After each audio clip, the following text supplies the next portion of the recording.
Good afternoon, dear students. Last class, we started to discuss about Jainism and Vardhamana Mahavira. So, dear students, Jainism and Vardhamana Mahavira. See, Vardhamana Mahavira,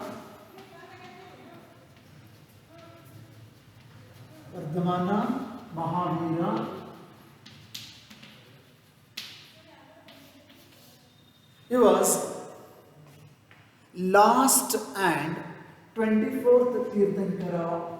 Understood now? So, Vardhamana Mahavira, he was last and 24th Tirthankara of the Jainism. 24th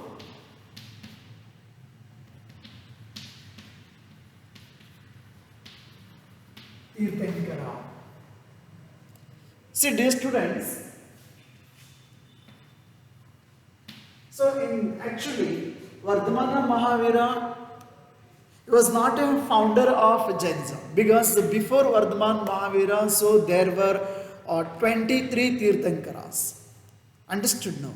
So he was the last in Jainism, so there were 24th Tirthankaras. So Vardhamana Mahavira, he was the last and 24th Tirthankara. So before there were 23 Tirthankaras were there. So he was spread his message around this time, that is 2500 years. 2500 years ago. Understood now? See, he was a Kshatriya prince.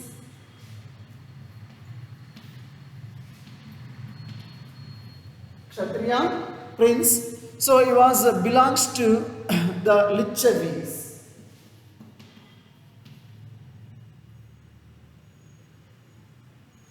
Belongs to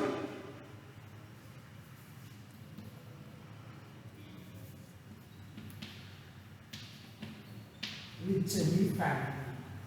This is the name of the family, Lichavis. See, actually Lichavis, it was a community, a social group that was a part of the Vajji Sangha. That was part of the Vajji Sangha. So about Vajji and all the Sangha, Gana Sangha and all we learned in the previous chapter only. See, at the age of 30, Mahavira left house and went to live in a forest. At the age of 30. Getting these students. So at the age of 30, Mahavira left his home and went to live in a forest. For 12 years, he led a hard and lonely life. 12 years almost. So he was led a hard and lonely life. At the end of which he attained enlightenment. After 12 years, after he led a hard and lonely life, at the end of which he attained enlightenment. See, he taught a simple doctrine, dear students, like Buddha only. So, Mahavira, he was taught a simple doctrine. Men and women who wish to know the truth must leave their homes. See that. Whoever it may be, men and women who wish to know the truth must leave their homes. They must follow very strictly the rules of ahimsa. ಬಹುಶಃ ನಿಮಗೆ ತಿಳಿದಿರಲಿ ಮಕ್ಕಳ, ಈ ಅಹಿಂಸಾವನ್ನು ಪ್ರತಿಪಾದನೆ ಮಾಡುವಂಥ ವಿಚಾರದಲ್ಲಿ ಗೌತಮ ಬುದ್ಧ ಅಥವಾ ಬೌದ್ಧ ಧರ್ಮಕ್ಕಿಂತಲೂ ಬಹಳಷ್ಟು ಫಿಕ್ಸ್ ಆಗಿರ್ತಕ್ಕಂಥ ಅಂತ ಹೇಳಿದ್ರೆ ಅದು ಜೈನ ಧರ್ಮ. So they must follow very strictly the rules of ahimsa, which means not hurting or killing living beings, whatever it may be. whichever it may be the different living beings. So, not to hurt and not to kill. All beings, said Mahavira, long to live. Understood? All beings, said Mahavira, long to live. To all things, life is dear. To all things, life is dear. Ordinary people could understand the teachings of Mahavira and his followers. So even, see, here there is no any kind of sacrifice, Veda, mantra, so on, so things. So whatever like Buddha taught, the same way Mahavira also taught a simple doctrine to the people. And the ordinary people could understand the teachings of Mahavira and his followers. So because even Mahavira also used what Buddha was used, the ordinary people, I mean the common language or the common people language, that is Prakrit. So Prakrit was language of common people. So Buddha also used the Prakrit language only to teach, and the same Mahavira also followed the Prakrit language. So, the Prakrit language actually, it was a language of common people and it was used in different parts of the country and named after the regions in which they were used. For example, the Prakrit spoken in Magadha, that was known as Magadhi, in local name only. So, based on that, the regions. The Prakrit spoken in Magadha region, that was well known as Magadhi language. That is Prakrit only. It was the language of common people, which could understand very easily. So, Mahavira also taught the same language. Followers of Mahavira, who were known as Jainas. Already I told that the literally meaning of Jaina, that means Jina, means conqueror. So the followers of Mahavira, who were known as Jainas, had to lead very simple lives, begging for food.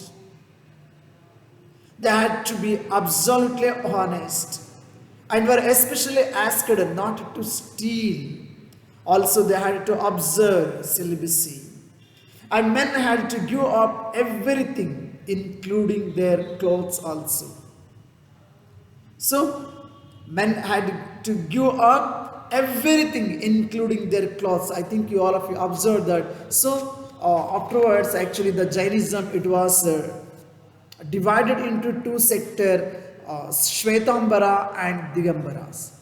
So, while Shvetambaras, they are wearing the white simple cloth, and the Digambaras, they were not wearing even single piece of cloth on their body. So it was very difficult for most men and women to follow these strict rules. ಬಹಳಷ್ಟು strict rules ಮಕ್ಕಳು. ಯಾಕಂದರೆ ಒಂದು ಸಣ್ಣ ಜೀವಿಗೂ ಸಹ heart ಆಗದೆ ಆಗಿರುವಾಗ ಬದುಕ್ತಕ್ಕಂಥದ್ದು, ಮೈ ಮೇಲೆ ಬಟ್ಟೆ ಹಿಂದೆ ಇರ್ತಕ್ಕಂಥದ್ದು, ಯಾವುದಕ್ಕೂ ಆಸೆನೇ ಪಡದೇ ಇರತಕ್ಕಂಥದ್ದು, ಎಲ್ಲವನ್ನ ಬಿಟ್ಟಿರ್ತಕ್ಕಂಥದ್ದು. So it's too difficult to follow as for most of the men and women. Nevertheless, thousands left their homes to learn and teach this new way of life. So even though, dear students, there were so many, the thousands people, they left their homes to learn and teach this new way of life.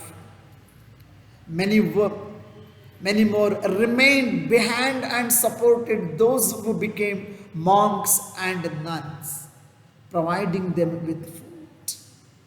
So they became monks and nuns. See, Jainism was supported mainly by traders. Of course, dear students, even till today you can observe that. So the most of the Jains, those who are followers of Jainism, so they are all traders and farmers who had to kill insects to protect their crops. Found it more difficult to follow the rules. See, The farmers, because who had to kill insect, why they are going to kill the insects? No, to protect their crops. But how it's possible? No, ಯಾಕೆಂದರೆ ಒಂದು ಸಣ್ಣ ಕ್ರಿಮಿಯನ್ನು ಸಹ ಅವರು ಕೊಲ್ಲುವ ಹಾಗಿಲ್ಲ, ಕೊಲ್ಲೋ ಮಾತ್ರಲಿ ಮಕ್ಕಳ ಹರ್ಟ್ ಮಾಡುವಾಗಿಲ್ಲ. She found it, those people found it more difficult to follow the rules. Over the hundreds of years, Jainism spread to different parts of North India and to Gujarat, even the Tamil Nadu and Karnataka. The teachings of Mahavira and his followers were transmitted orally for several countries. So they were written down in the form in which they are presently available at a place called Vallabhi, which is in the present Gujarat. It is about 1500 years ago. Understood now? So actually, dear students, whatever Mahavira was taught, or the followers of the Mahaviras were taught, it's too difficult to follow, because it strictly follow the rules, especially the rule of ahimsa. So this is about Jainism and Mahavira. Now let us discuss about the Sangha. The Sangha.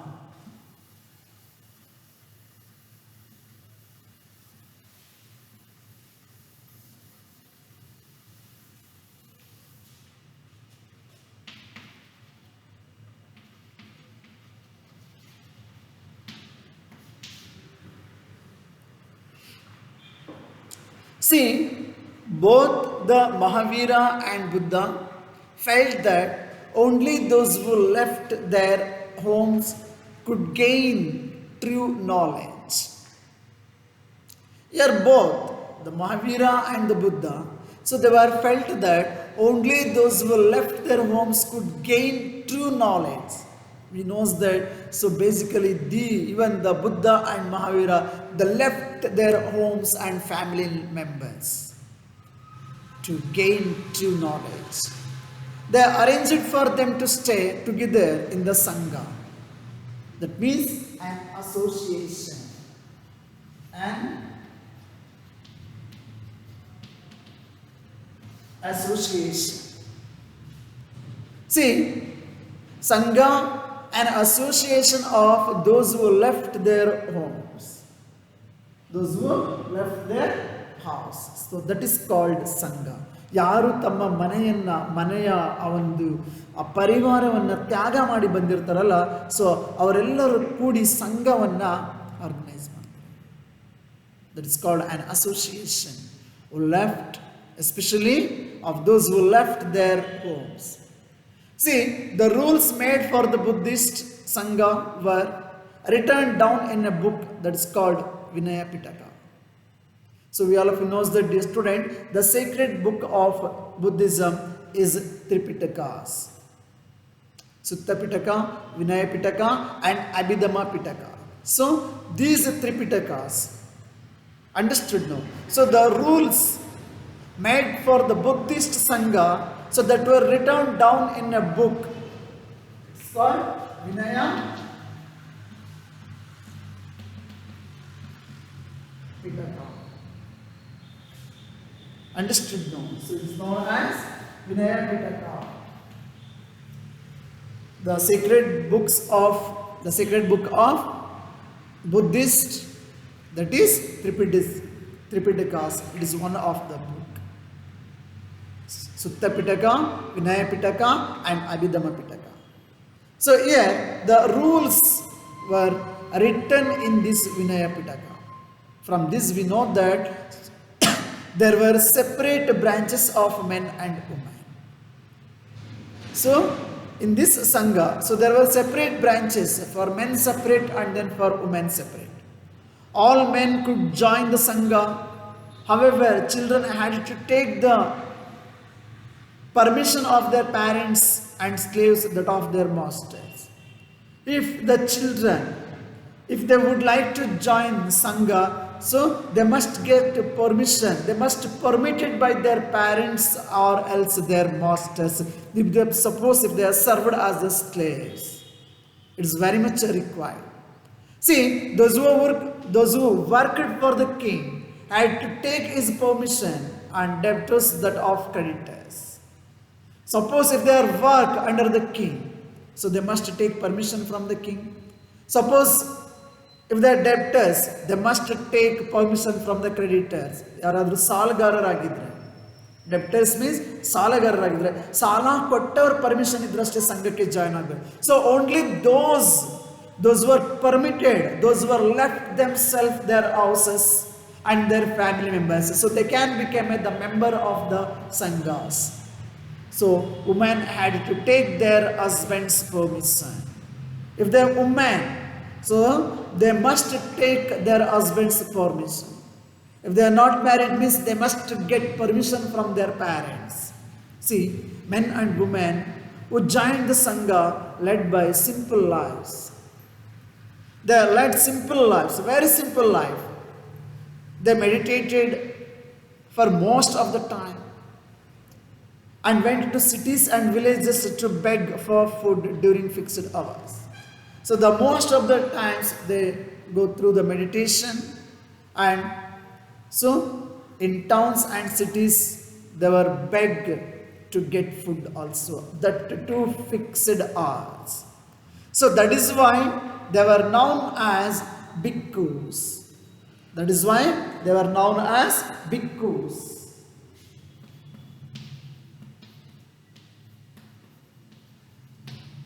Bhikkhus, so ಬೌದ್ಧ ಭಿಕ್ಷುಗಳು, ಬೌದ್ಧ ಭಿಕ್ಕುಗಳು ಅಂತ ಕರೀತಿರು. So there is actually the bhikkhus. It is a Prakrit word that means renouncer. That means beggar. Renouncer or beggar. So bhikkhu is a Prakrit word. Bhikkhu means renouncer or beggar. So that's what, because they are begging. They were begging their food. And for men they used to call as a bhikkhus, and for women they used to call as a bhikkhunis. Bauddha bhikkhunis. So for men they were called as a bhikkhus, and then for women, so they were called as a bhikkhunis. They taught others and helped one another. They also held meetings to settle any quarrels that took place within the sangha. So even though if there is any disputes or quarrel, because it's so very common, even though, so here those bhikkhus and bhikkhunis, they taught others and helped one another, and they also held meetings to settle any quarrels that took place within the sangha. See, those who joined the sangha, what all joined? So the whoever in the Indian society, so including the sangha, it was including Brahmins, Kshatriyas, merchants, laborers, even the barbers, courtesans, slaves, and so on. So see, many of them wrote down the teachings of the Buddha, and some of them also composed beautiful poems also describing their life in the sangha. So the most of the people, so here those who joined the sangha, they were included even the Brahmins also, Kshatriyas also, merchants also, laborers also, and also even the common people such as courtesans, slaves, including barber also. So all, because there is no the practice of inequality or social inequality, all are equal. So even so many, they were wrote down the teachings of the Buddha, and also some of the scholars, some of the bhikkhus, so they were composed beautiful poems and described their life in the sangha also. Getting these students, so I hope so you all have understand about the sangha. Now let us discuss about monasteries. What is these monasteries?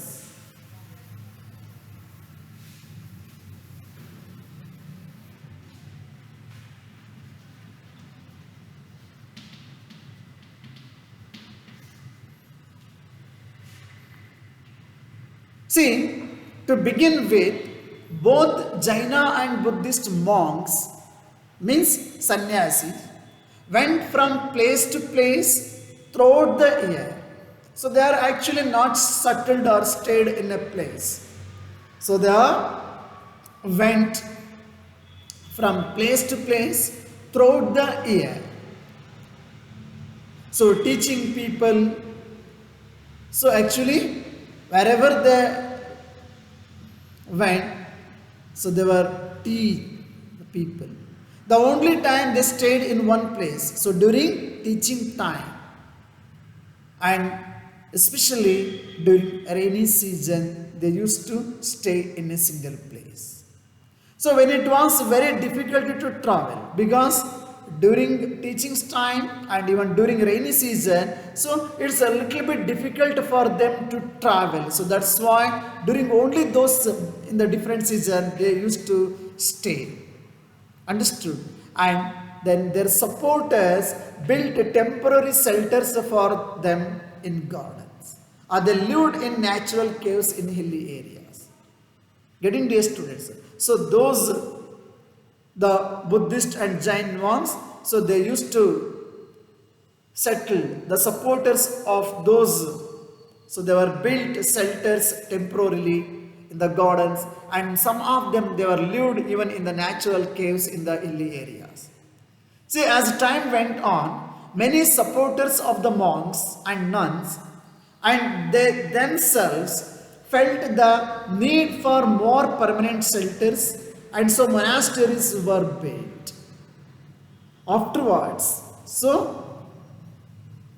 and time went on, many supporters of the monks and the nuns, and they themselves, they felt the need for more permanent shelters, and so they were built monasteries. See, these were known as viharas. These were known as viharas. So it's well known as Buddha viharas. So ಬೌದ್ಧರ ಆ ಒಂದು ವಸತಿ ಕೇಂದ್ರಗಳೇನಿದ್ವಲ್ಲ ಅದನ್ನ ವಿಹಾರಸ್ ಅಂತ ಕರೀತಾರೆ ಮಕ್ಕಳ. ಹಾಗೆ ಜೈನರು ಇದ್ದಂತಹ ಜೈನ್ ಮಾಂಕ್ ಅಂಡ್ ನನ್ ಇದ್ದಂತಹ ಆ ಒಂದು ಕೇಂದ್ರಗಳನ್ನ ಅದನ್ನ ಬಸದಿ ಅಂತೇಳಿ ಕರಿತೀವಿ ಮಕ್ಕಳ. ಬಸದಿ ಅಥವಾ ಬಸ್ತಿ ಅಂತೇಳಿ ಕರೀತಾರೆ. So the earliest viharas were made of wood and then of brick. In the earliest period, the viharas were made of wood and then of brick. And some were even in caves that were dug out in hills, especially in the western part of our India. So very often, the land on which the vihara was built was donated by a rich merchant or a landowner or the king. So the local people came with gifts of food, clothing, medicine for the monks and nuns. So in return, they taught the people. They received in the form of gifts. What they were received? The food, cloth and some of the medicines, what they essentially required. So over the centuries, Buddhism spread to many parts of the subcontinent. Understood now? So how the Buddhism it was spread into the different parts of the subcontinent and as well as a different part of the world, that we are going to learn in the 9th chapter of this text. Okay, see, the wherever the Buddhist monks and nuns they are settled, those are well known as viharas, and the same in the Jainism tradition, so those centers are called as basadis, basadi or bastis. Understood no? So I hope dear students you all have understood about the Jainism and Buddhism and as well as the preachings of Buddha and Mahavira. Thank you. Have a nice day.